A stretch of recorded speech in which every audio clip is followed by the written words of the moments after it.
Heavy ang scene sa taping but in real life, maganda raw ang chemistry ng team ng My Father's Wife ayon kay Kylie Padilla. Ibinahagi rin ni Kylie kung kaninong co-star siya pinakakomportable. Makichika kay Lars Santiago.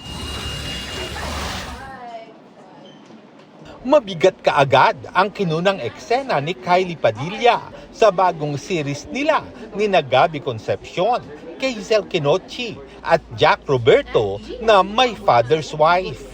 Pero kapag tapos nang gumulong ang kamera, Chill and relax nung taping namin. And ang ganda ng buong team.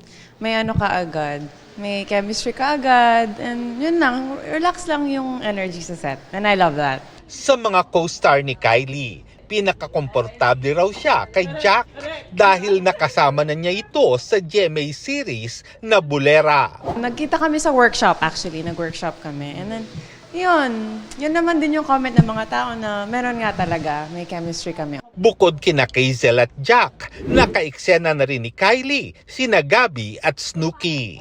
Ang ganda ng chemistry namin on screen. And yun yung importante, di ba? Kasi naka-eksena ko sila kahapon.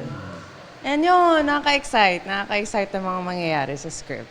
Pero kahit puspusa na ang taping ni Kylie, hindi pa rin daw niya pinababayaan ang kanyang pagiging nanay sa dalawa niyang anak.